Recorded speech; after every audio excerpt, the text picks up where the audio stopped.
Nice to talk a little.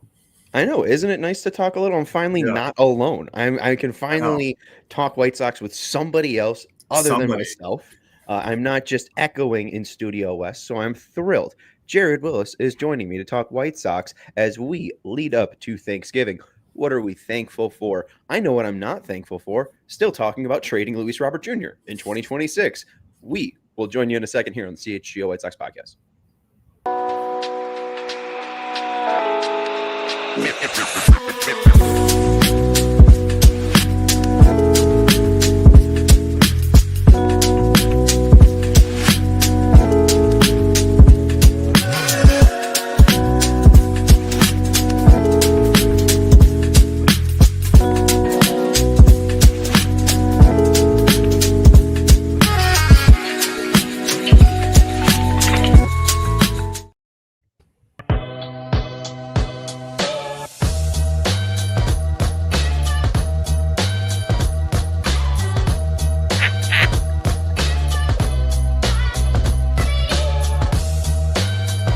Hey, welcome into the CHGO White Sox podcast. As Joey and I play musical chairs with the intro video, and that's why Colson playing. Yay! Family games at a family holiday. I'm Sean Anderson, the host of the CHGO White Sox podcast. Alongside me, baseball writer for CHGO, allchgo.com, Jared Wyllys. You can find him in the Cubs clubhouse. You could find him in the White Sox clubhouse. How are you, Jared? You can find him in his basement. Yeah, right now, just enjoying the warmth, comfort of my basement as I hide from the winter winds that have knocked out my power a couple of times today. So if I disappear suddenly, that could be why. I just like in Kansas, you'll be with Toto in the land of Oz. No, I'm so excited that people are going to be driving all day tomorrow in what is going to be like a 3-day winter storm. Glad this is happening. Wonderful.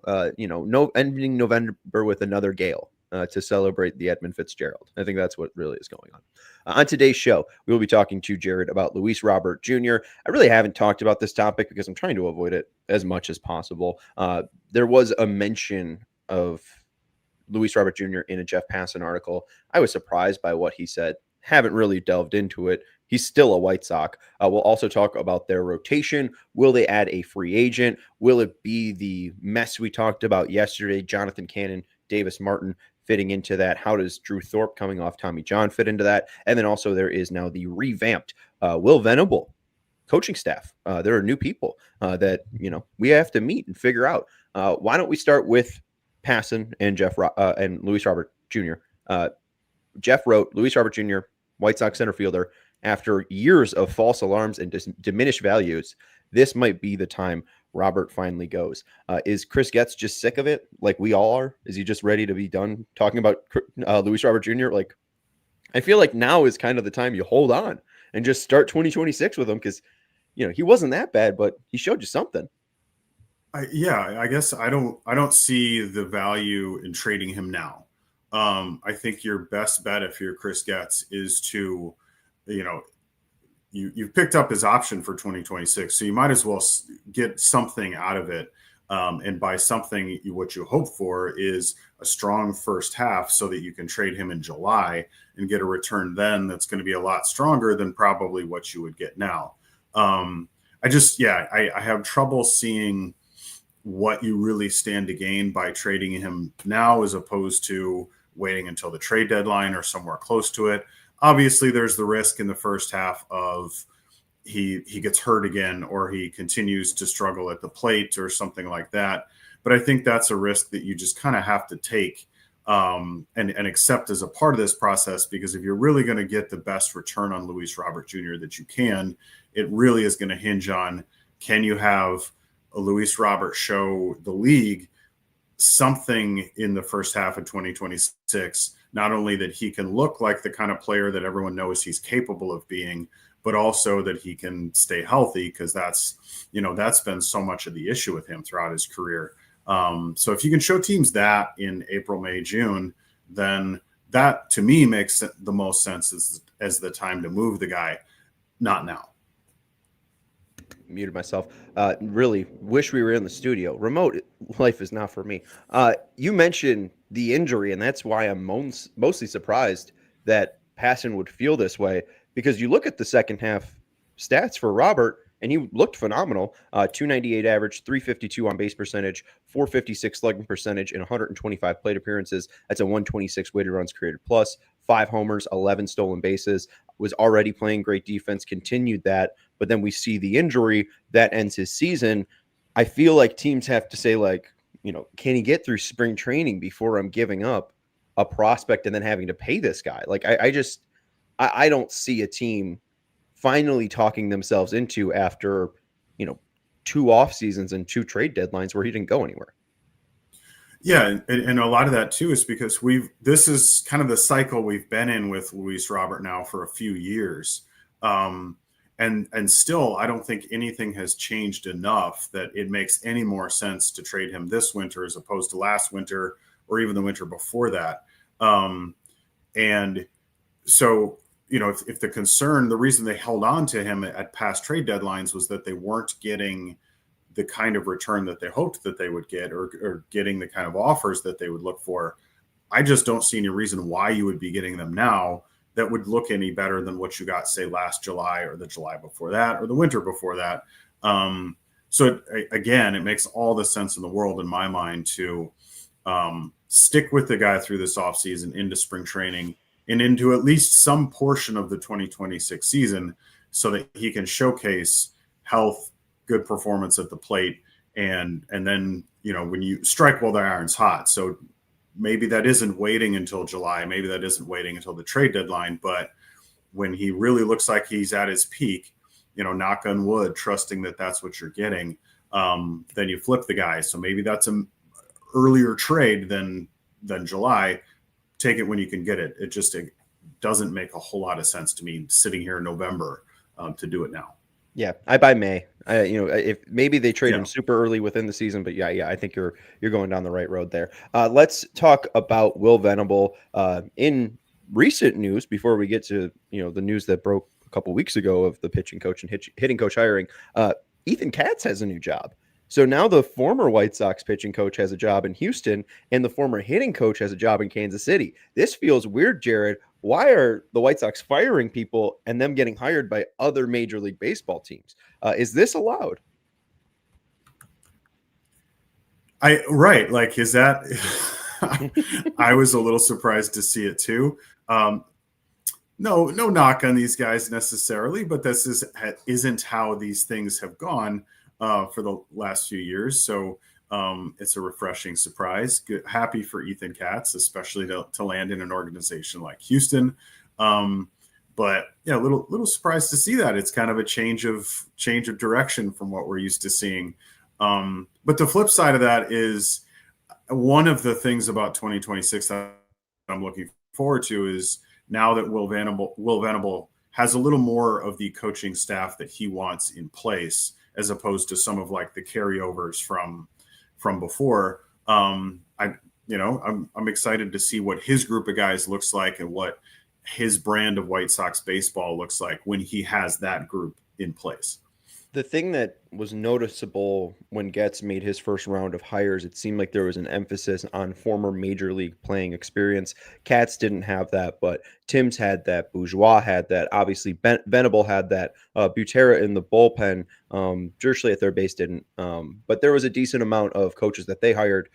Even Paul Janisch, who leads the farm system, has major league experience.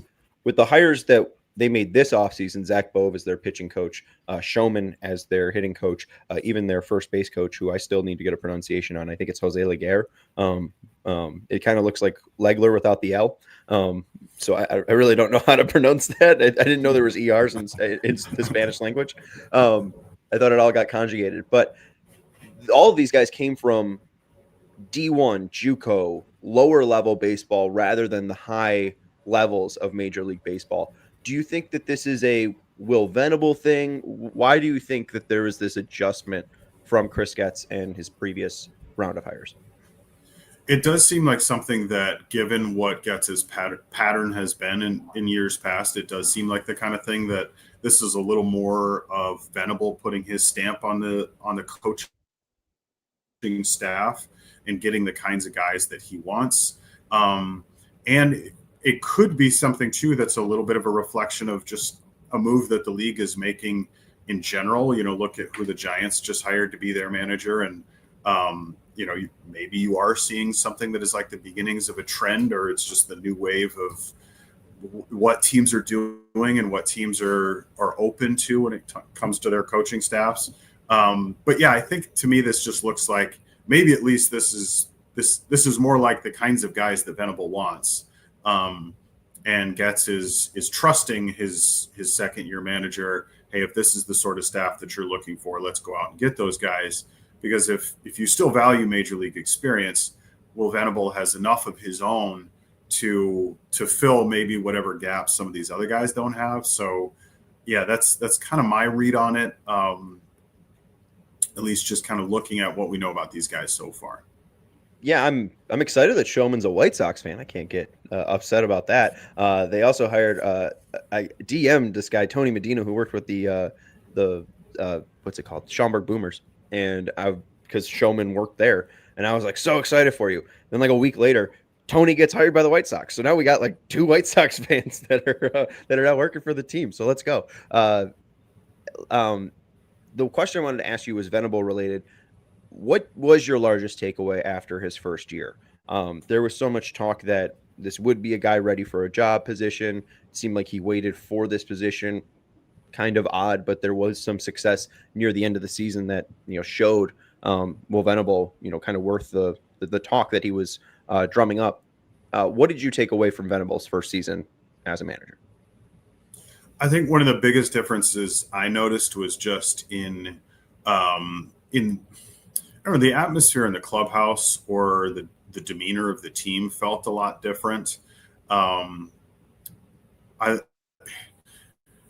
There was a sense of unity there, but it was a sense of unity that ran from the manager coaching staff on down through the players. Whereas in years past, you felt a sense of unity among most of the players, but there seemed to be a disconnect that you could sense from the past manager to the guys in the clubhouse.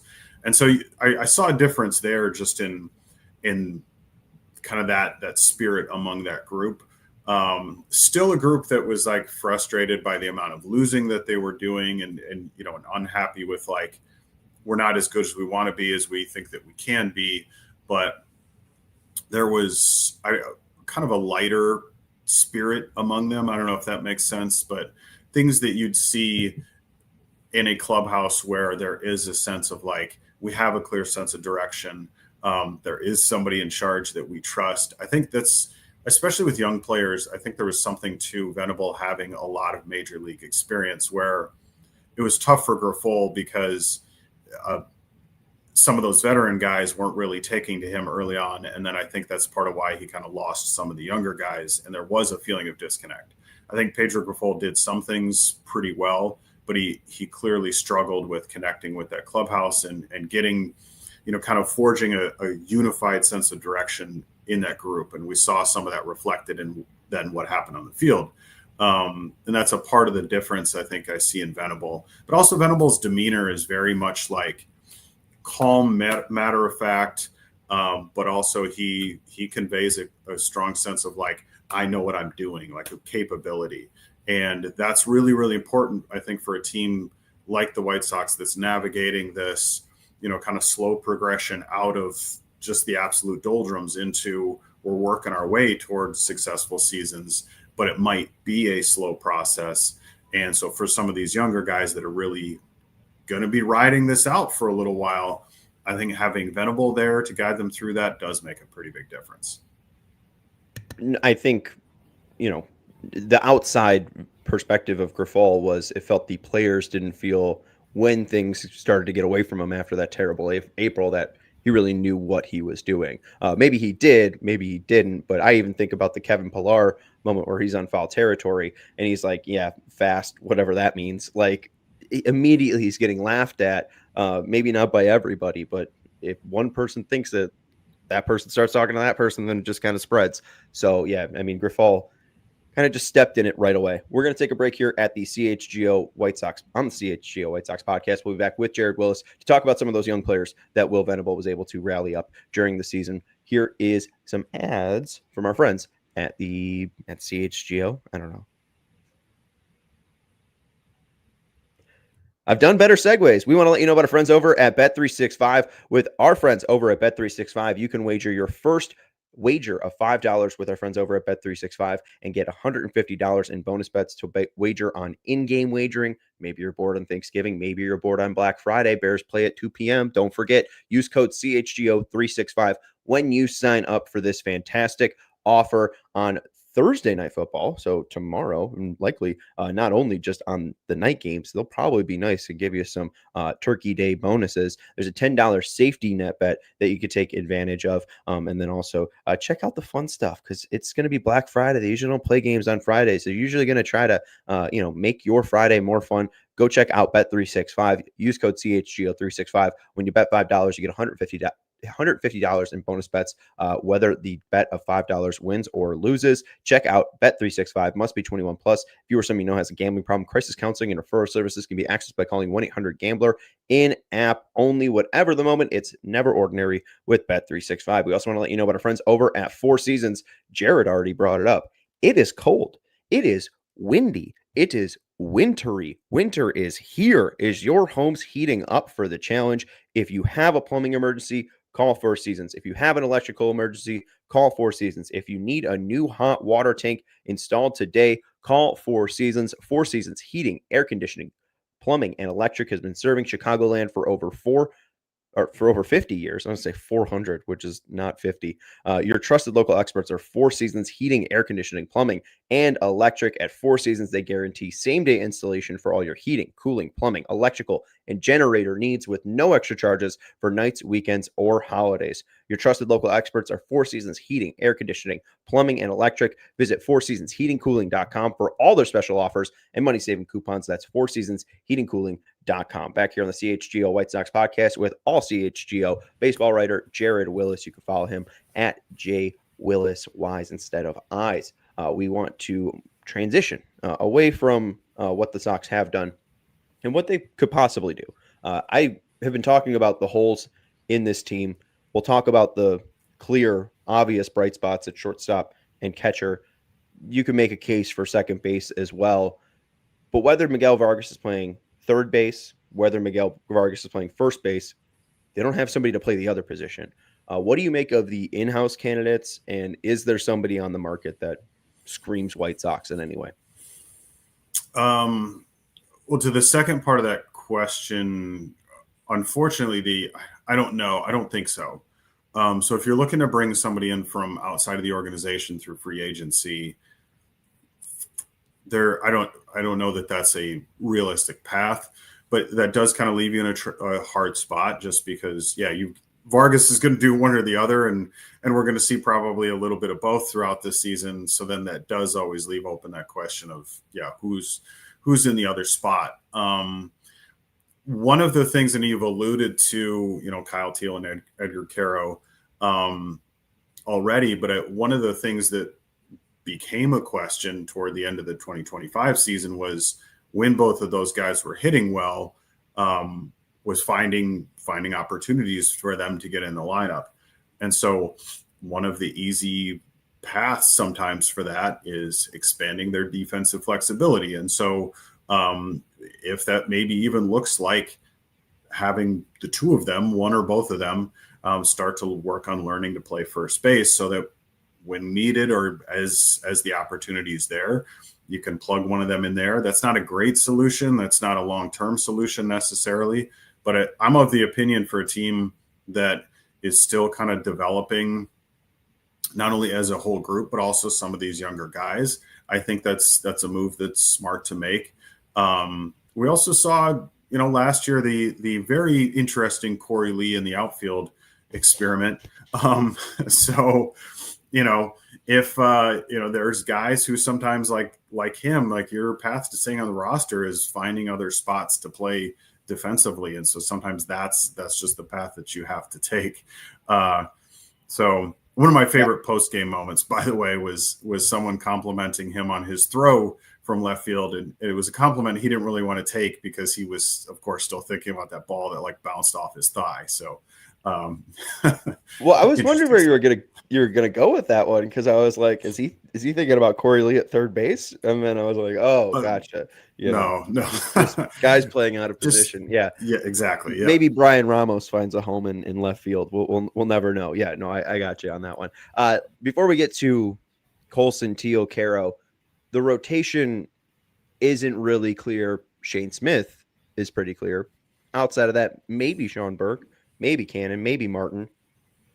How how do you feel that they'll address that? I think maybe a veteran arm like Martin Perez, but it's likely going to be the arms in house. Are there any that stick out already? I talked about the difference between Cannon and Martin yesterday. Although Cannon had a lot worse numbers than Martin, I don't know if either of them stick out stuff wise as major league pitchers. Martin's thing too was command, and that even fell off a couple of points to where he was, in 2022 or three before his Tommy John injury. So, I'm not sold on either of these guys making it to the end of the season in the Sox rotation. Maybe opening day, but how do you see them bolstering the rotation? Well, I do think there is going to have to, kind of like we saw last year with Perez, I think that you're going to have to bring in somebody, a veteran arm that's going to help pick up some starts, eat some innings, because you do have a very young group otherwise. And it's a young group that has, some guys involved like a Drew Thorpe, who you're excited to see come back from the Tommy John. You're excited to see kind of what he can do, but you also have to be very realistic about how many starts you want that guy making, how many innings you want him throwing, and whether or not he's even going to be able to perform even as you hope that he might be able to, because the number of looks that you got at him in a White Sox uniform is, not many at all. So I do think that's necessary.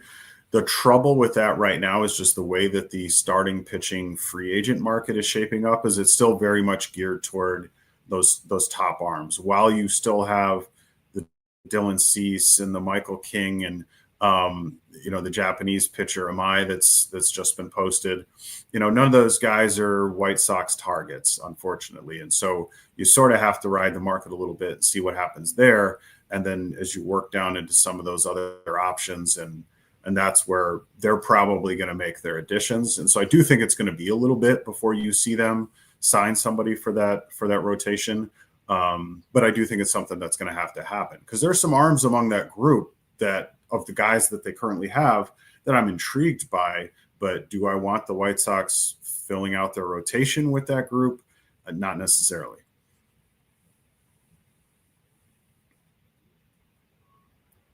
My mic was muted. You mentioned that there's some guys that are intriguing of the bunch. Is there one that you think is more intriguing than others? I mean, I think Smith stands out. He was their all-star. But out of Cannon, Burke, Martin, Thorpe, Iriarte, even at this point, Schultz and Smith have kind of slid down prospect rankings. Who does still stick out in that lower half? Well, I'll skip past Smith just because that's like the obvious answer. I think everybody feels that way. And part of me is, I mentioned Thorpe already, but just because I think there's loads of potential in that arm.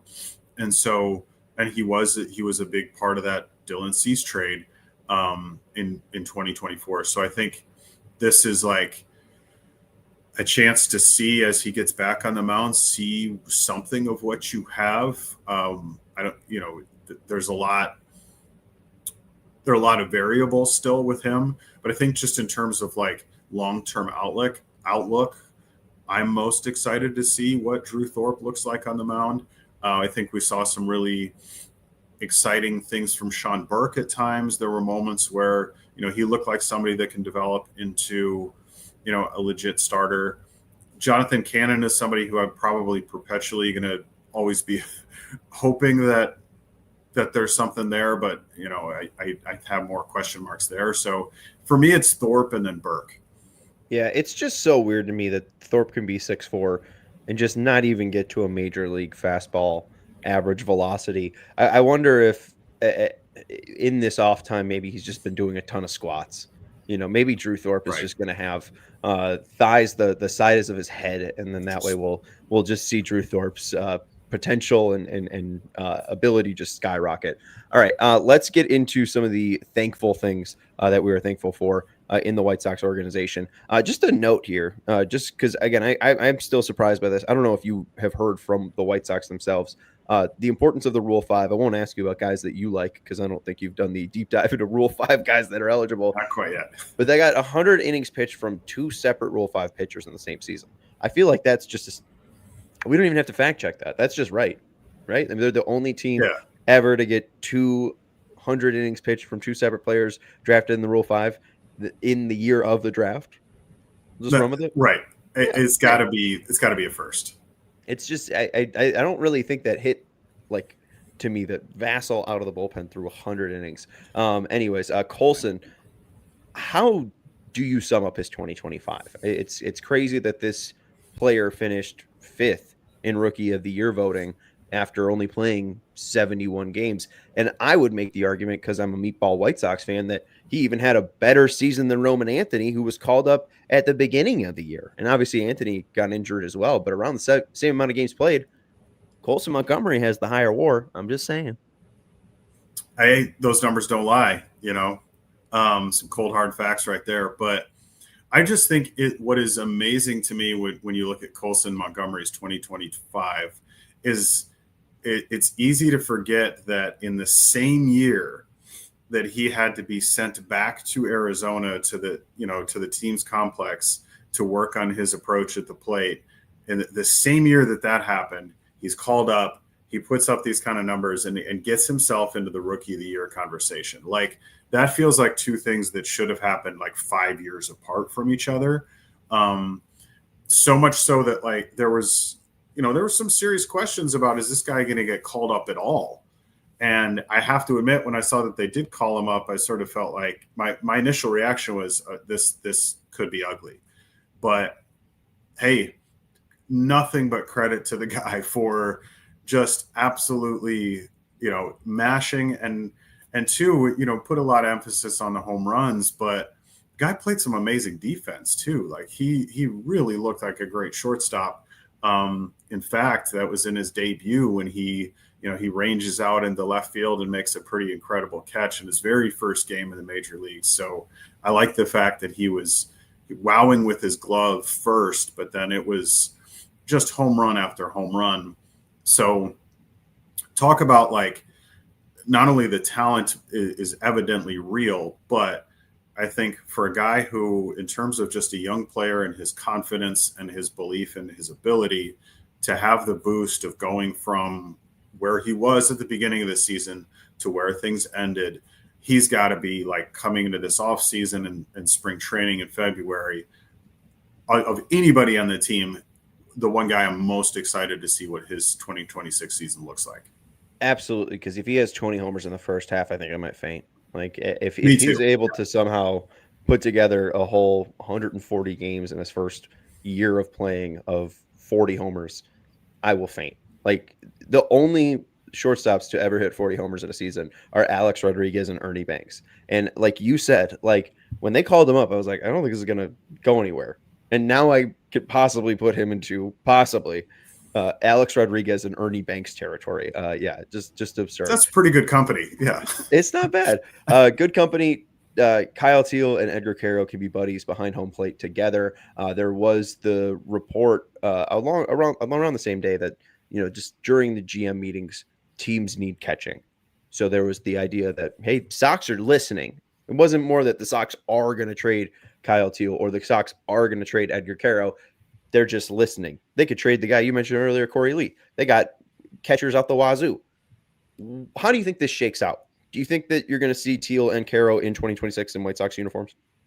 I do. Yeah, I think you're going to see both of them. I think you're going to see both on the Major League roster. I think Lee is the guy that there's bigger questions about, whether, as you said, whether he's one that gets traded or just, he's in a different part of the organization. But no, I think you see Teel and Quero in part just because the dynamic there of two young players who have you want to take advantage of the opportunity to continue to develop what you have there.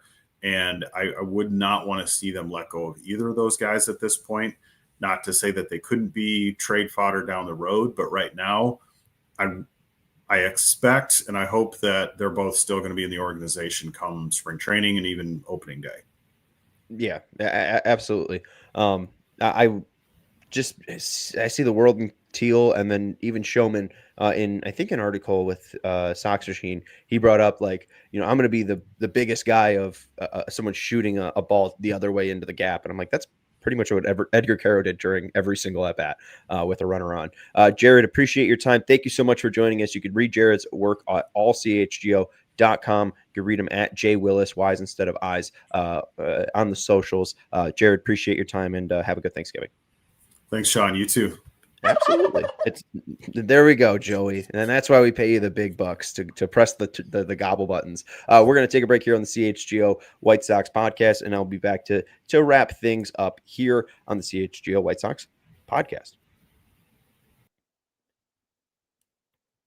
New vehicles are in store at Ray Chrysler, Dodge, Jeep, and Ram, and this is your chance to score a great deal at the Black Friday sales event. Head to Ray CDJR on Route 12 to choose from their huge inventory of new Chrysler, Dodge, Jeep, and Ram vehicles. And right now, get 0% financing for 60 months on all new 2025 Jeep Grand Cherokee L models, or up to $10,000 off MSRP. Plus, shop over 125 vehicles priced under $20,000 with a friendly team of brand experts. The team at Ray CDJR is here to help you during each step of your car shopping journey. And plus, since they prioritize affordability, you won't overpay with the vehicle you need. Don't you want to put the car in the drive with the big, oversized red bow? Don't you want to have the car commercial life? Okay, go get the Ray's Price Promise. Pay the price that you see. It's very simple over at Ray's Price, and take advantage of the Black Friday sales event going on for huge savings on new models. For more information, visit Ray CDJR today on Route 12 in Fox Lake, or online at raycdjr.com. They've been serving the community since 1963. We also want to let you know about our friends over at Loyola. I feel remiss because we don't have the Lou Wolf bobblehead in my house. It's in the studio, so I do feel remiss, but CHGO Sports is teaming up with Loyola Basketball Saturday, December 6th at 1:30 for the Loyola versus Princeton game at the Gentile Arena in Rogers Park. Come out to see us and support Loyola Basketball. Joy in Gentile holiday games. It's a perfect family event with an appearance from Santa Claus, holiday music, a halftime baby race, prizes, and more. Joey, I really can't believe that they got Santa. This guy's really busy in December, and they booked him. Ramblers have won over 80% of their games in the Gentile Arena since 2021. Miles Rubin is a Chicago native and Simeon product, and is one of the nation's best defenders in the paint, averaging over 3 blocks a game and just setting Loyola's record for block shots in a career. Go to ramblerstickets.com. Use code CHGO for $5 off your ticket. Ticket prices start as low as $15. That is ramblertickets.com. Use code CHGO for the December 6th game against the Princeton Tigers. Will Venable's Princeton Tigers. We didn't even... Shame on me. This is a huge Chicago game. I didn't realize the ties. And Will Venable's a former Princeton Tiger. Like, played in the national title or national tournament for the Princeton Tigers. Oh, I'm jazzed, Joey. Oh, that game just got 100 times better. I might be going to the Gentile Arena on December 6th. Oh boy. What a fun time. I'm excited. All right. Appreciate Jared joining us. We'll get to a quick question here. We do see, I do not know how to say this name. I'm so sorry. Tokuchitawa 73729. Tokuchitawa. He asked, or they ask, what do you think a Sox package for Shea Langeliers might look like? I think it might be a little bit too sloppy to acquire Shea Langeliers.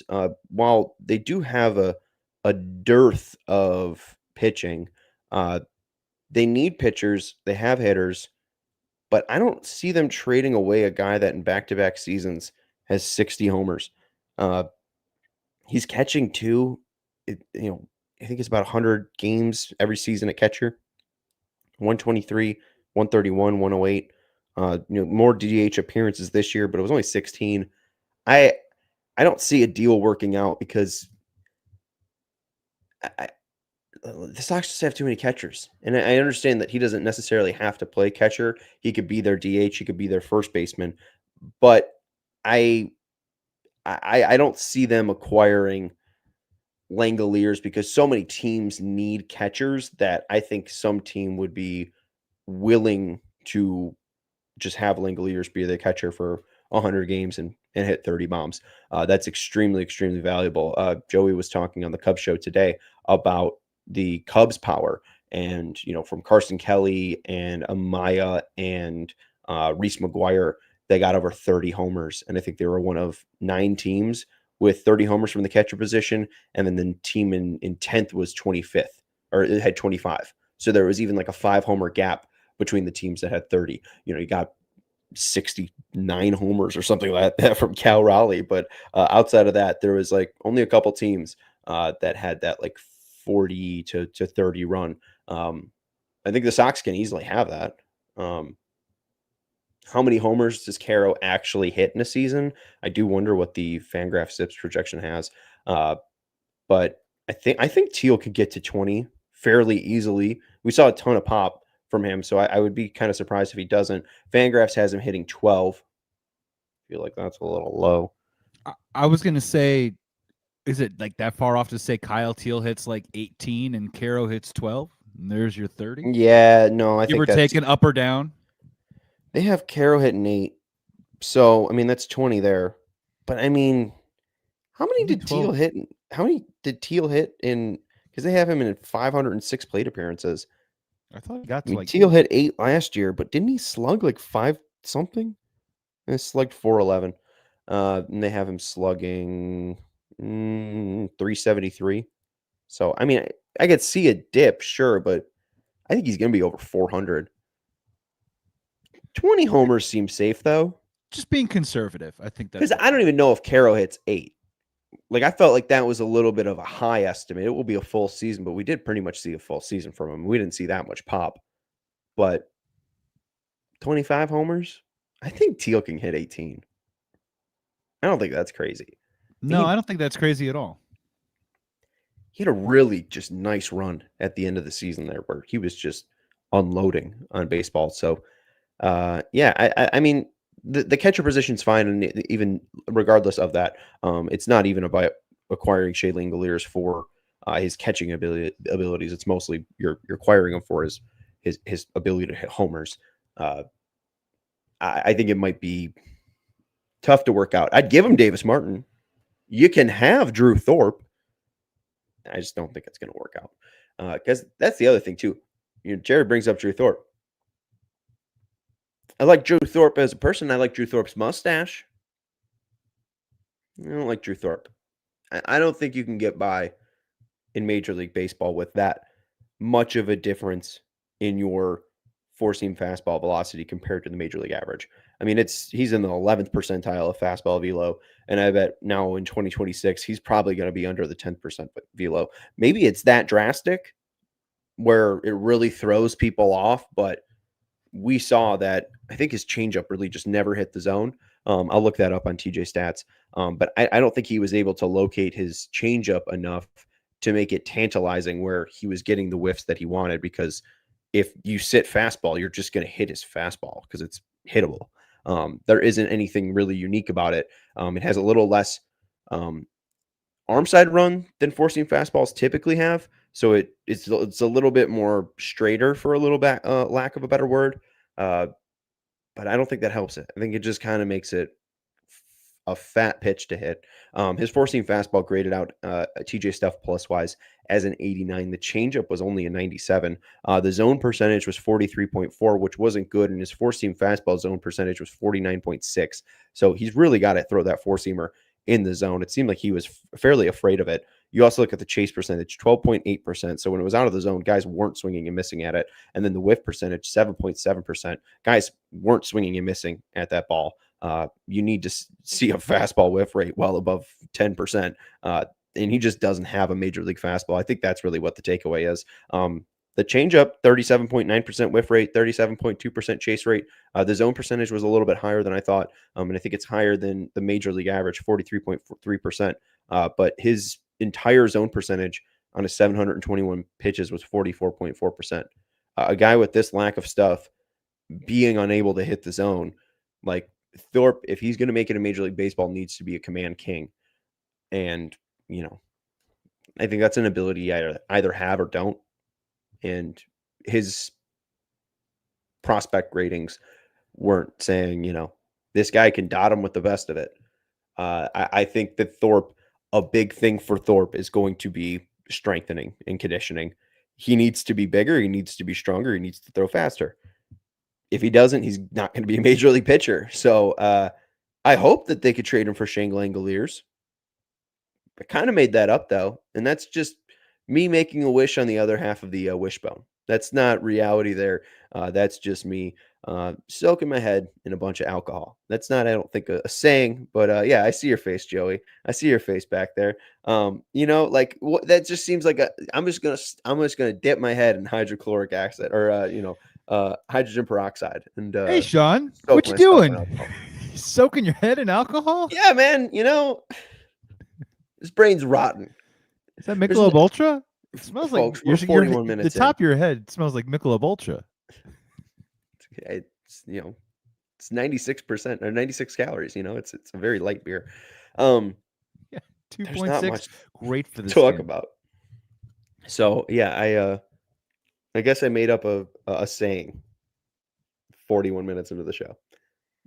What are you most thankful for? Will Venable, Colson Montgomery, or the future of Justin Ishbia?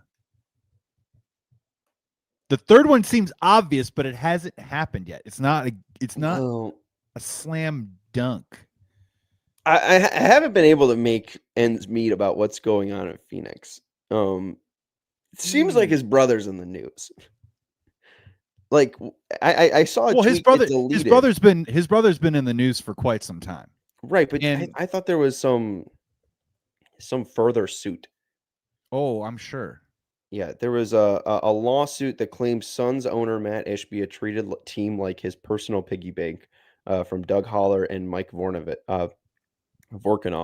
I don't know if that's why Justin is saying I want to be a steward and not an owner, and maybe he understands the fallout that's happening from Phoenix, but like sins of the brother. I don't know if it's a slam dunk. Can't attach it to it. Yeah, who was the bad one? Was it Kane or Abel? Hopefully we got the other one. Yeah. And not in a bad way. I mean, I don't know what's going on in Phoenix. I did not read that article, so I'm not going to act like I know. But I don't know if the Ishbia thing's a slam dunk. I think I'm most thankful for Will Venable because I could see him being a Ben Johnson type. I could see him being a guy here for a long time. I want it to be Colson, but I mean, even as Jared and I said, like, pretty shocked this all happened. The Will Venable thing, that's kind of where there's smoke, there's fire. This guy is a guy that, highly thought of, could be the next manager, stepped in, looked great. Colson sort of had that first round pick, ton of prospect, hype around him, was a former top 10 prospect. But just the fall from grace was truly harsh. So yeah, I'll go Will Venable. What are you thankful for? Dan Altavila's sinker? Batman in the bullpen? Batman in the bullpen. I think Venable, you've got stability at a managerial spot that has been a problem in terms of stability wise for almost 17 years, 15 years now. Like even like the first season that popped with Robin, I didn't think Robin was in it for the long haul. And to be frank, like I had plenty of criticisms about Ricky, but because I thought Ricky was an A to B guy, and that's exactly what happened to him. And I think Tony was a disaster from the jump. So I've just ripped through three guys, you know what I mean? And I think you're right. I think Venable's putting down roots in Chicago and with the organization, and hopefully 4, 5, 6 years from now, it's going to be like, what does Will Venable need from his players? What does Will Venable want on his roster? and can the front office give it to him? I think that's like the best bet in the organization right now. Fingers crossed. I also had a sickening thought where I've compared him to Dave Roberts before. Dave Roberts isn't getting any younger. Does Dave Roberts take a bow out from the Dodgers managerial position at some point before 2030, or maybe like around 2030? Will Venable might be a pretty decent hire if Dave Roberts ever leaves Los Angeles. Yeah, too much winning, tired from winning. Is that the Dave Roberts thing? Tired from winning. Tired. My hands all full from these rings. Yeah. So yeah, you can't put them on your toes. You can't put them on your toes, Sean. So can't eventually... take the Michael Jackson or the Michael Jackson. I was blending Phil and Michael, but you can't take the Jordan picture where he's got the 6 rings on, where it's 11 rings. I guess is that the Bill Russell thing? Unless you're gonna start hooking them to your nipples, dude. I mean, there's only so many places these rings can go. That's gonna do it for the CHGO White Sox podcast. I couldn't say it better myself, Joey Christopoulos. Thank you so much. Thank you so much, Joey, for joining us. Thank you to Jared Wyllys for joining us on the show for the first half hour. We'll answer this final question as we go out. What do you guys think about the Crochet trade now? It's been almost a year. I didn't like the idea of trading Crochet. I wish they would have extended him. I think that's unrealistic of me to think as a White Sox fan. They really don't spend money on pitching. Jerry said it pretty much when he didn't say it. He said, we're never going to spend $300 million on a pitcher. That pretty much means we're never going to sign anybody, worth a damn pitching wise. I don't think they're going to give $100 million pitching contract out, really. So at least under Jerry. So I get it. Not a fan of it. I like Teel. I like Braden. I like Chase. Winkleman could be a bullpen piece, so it's fine. But I kind of want Crochet. He's really good. Really big.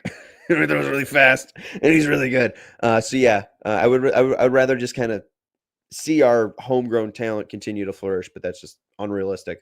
So let's go, Kyle Teel. We're going to take a break here on the CHGO White Sox podcast, and it's a permanent break. It's a permanent break until next week, which means we're pretty much just going to enjoy the weekend. Hope you enjoy your weekend. Hope you enjoy your Thanksgiving.